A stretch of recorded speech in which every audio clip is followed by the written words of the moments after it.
Hey, good morning everyone, Trackman 44 here. Hey, we come home yesterday afternoon, it's kind of warm. The house was kind of warm. It did have the air conditioner on because we were expecting to be real warm. Walked in the door and of course it was not cool. We went ahead and come out and took a look at this. My high pressure switch is tripped, which told me that there's probably a bit of an issue with the with either the compressor or the condenser fan motor.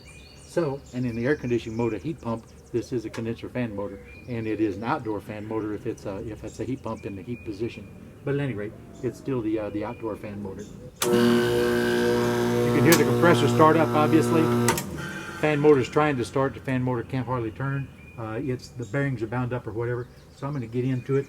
And even though this is a sealed bearing, I may be able to get a little bit of oil in it, enough to get it to run through the weekend so I can pick up a new motor on Monday, or give me the time to dig in my pile of motors in the shed and see if I've got a replacement, which I probably do. So at any rate, we're going to go ahead and pop the top off of this guy here and then take a look-see in there.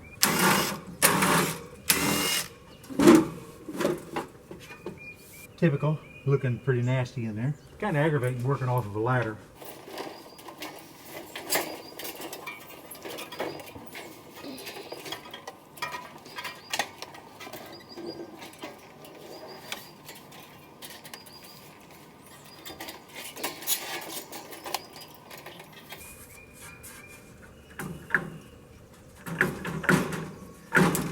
That's not looking good, folks. This is actually a 3-wire condenser fan motor that came on the factory. You notice I got the capacitor wire just daubed off and stuck back down in the plastic conduit.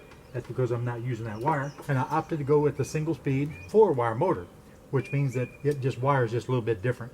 And so you just abandon the one wire that you no longer need. So now all we have to do is cut these wires off, and I'll take this over to the shed. We'll see what's up.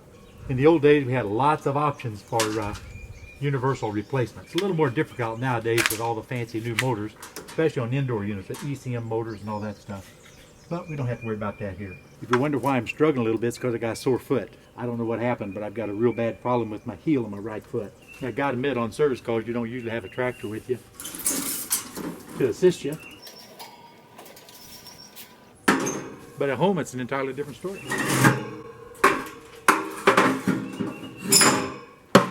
Goo on the shaft like that, and these things will typically, some of them are really, really bad, but most of the time you can just take them and put a wrench on those and just work this back and forth. As you work it back and forth, you can see it slowly raise up or go round and round, whichever is best.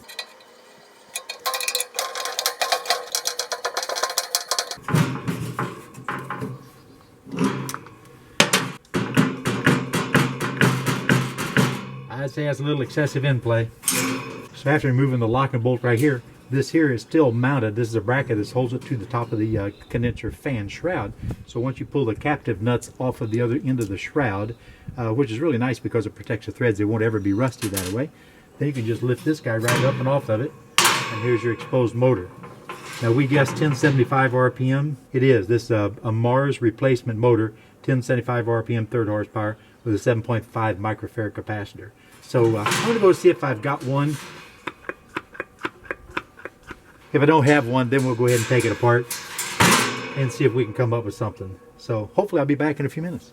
Oh, hey, one thing I got to point out to you, you can have a motor with the exact same characteristics, but you can't use it because it's not an enclosed motor. This one here has got to sit outside in the rain. It's got to run with water running down across it when you're cleaning them or washing them, whatever, you know. It's got rain and snow the dinners, so you have to have a motor that's rated for outdoor use. Now, I've already found 3 of them that are identical, but they're not sealed motors or enclosed motors. I had quite a number of motors that would fit the actual characteristics except for the horsepower rating. You don't want to drop down. If you got a 3rd horsepower on there, you don't want to go to a 6th or a 1/4 or anything like that. It's going to give you somewhat of a problem. But you can, however, go up a little bit as long as it's within reason. So I found one that's exact the same as far as mounting is concerned. Same 5 5/8 frame, same 1/2-inch shaft, which of course is going to be standard and everything. But I just got to trim up, like take the additional length of bolt out, set it in the frame, and go ahead and do it. But this is a 1/2 horsepower. It's going to consume just a little bit more of an amperage consumption, probably a couple of tenths of an amp more. These things ain't really under heavy duty at all. They just have to move air across that condenser.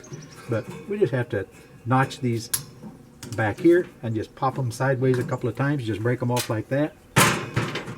And of course, this being a universal motor, you see how long the shaft is. What we'll do, we'll go ahead and make sure this fits. Then we'll cut that shaft to length to go ahead and put the fan blade on, or might put the fan blade on first, then cut the shaft to length. This one here actually has a hub on it, so I've got to work to get that hub off, just like we took the blade off. This is also a universal hub, and you can get a variety of fan blades for either direction that'll fit this hub. They'll have this hexagon knocked out in the center, and it'll attach to this guy right here with 3 set screws. And then you can also, like I said, they'll be universal in 3 blades, 2 blades, 4 blades, whatever, and the pitch of the angle of the blade. And so you can really make a heck of a combination out of this. And especially this being a 1/2 horsepower, it's going to be coasting. It's not going to be doing hardly any work at all. So I got to spray some stuff in here, and we'll work on getting this loose here.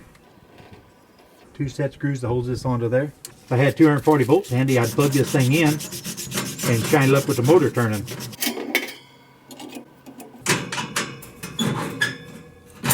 Most condenser fan motors are a universal 5 5/8 inch body or belly diameter. So pretty much all of the fractional horsepowers will interchange, but you have to be careful how you're doing it, when you're doing it, and what size you're going to. Have to snug these down with a 7/16. Put this bolt back on the belly band.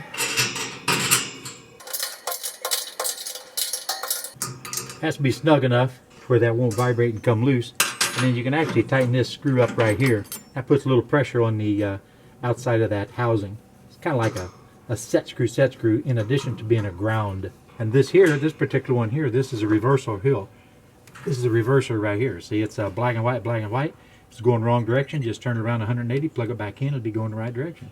Let's slip the fan blade back on. And of course I got a phone call. Yes, I just had to stop for a phone call real quick. Never believe what it is. It's an air conditioning call. Can you believe that? Different horsepower motors have different length housings, and I wanted to make sure that the 1/2 and the 1/3 was essentially the same, so I can set the condenser fan blade at the same height as what it was on the original. And it is. The 1/2 and the 1/3 are exactly the same in length. Now, like I said, the diameter usually is the same almost always, but sometime if you've got a 1/6 or a 1/4, it's got to be, instead of this length, it's going to be a little bit shorter, whatever. And of course a 3/4 horse is going to be longer, but I had to verify that because the position the fan blade is in at the top of the condenser has an effect on how it draws the air through and across that condenser to discharge. It has a lot to do with that. So I'm putting this at the same height. Okay, time to cut this off. Obviously rotation on this is this direction here because it draws air from the bottom and discharges it out through the top. So this is what slices and directs the air that direction.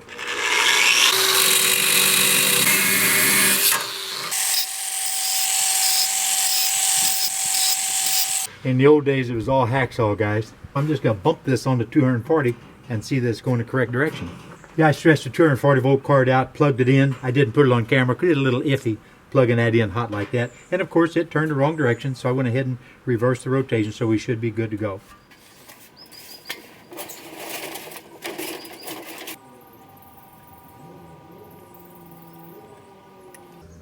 Always want to get the tug, make sure that they stay in there. We're going to wrap this with that rubber amalgamating tape now. Kind of keeps moisture out of it, keeps it from corroding.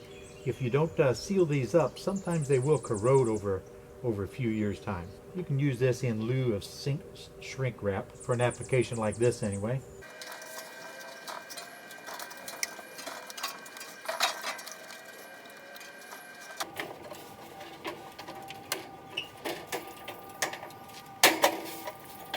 Then we got to hook the capacitor and figure out a way to mount this where it won't short out against anything. Okay, everything's tied in, everything's out of the way. Fan rotation is correct. Everything's cleaned out inside there as much as what I need to. And so you're going to be listening for the fan to start. As soon as I turn the power on, you should hear the fan and the compressor start. Noticeably different what we did when we first started a little bit ago. I just bumped it over just a few minutes ago for TikTok, so if it doesn't restart right now, there's an anti-short cycle timer here that if power is interrupted, it'll go ahead and establish a time delay sequence before it will reestablish operation. Yep, so that's apparently what it's doing. So we have to wait a little bit for it to go through its time delay, and then it should go ahead and come right on up and run. Waiting for that stuff sometimes drives you crazy. I just turn the camera off and then when it comes on, we'll go ahead and look at it. So here she is, guys, purring like a kitten, doing what she's supposed to do. Well, guys, that's another one. I got to do a little bit of cleaning up, a little tidying of the wires and everything. But everything is purring like a kitten. It's doing what it's supposed to do. Couldn't get it on film to start it because it's what they call an anti-short cycle timer, ASCT, I think it is. And so you just have to wait for it. And if you happen to have a time delay function built into your programmable thermostat, in addition to that, sometimes they're additive, sometimes not. But I ain't smart enough to figure out that one yet. So hey, you know what? That's all there is this video. This is Trackman 44. I'm out here.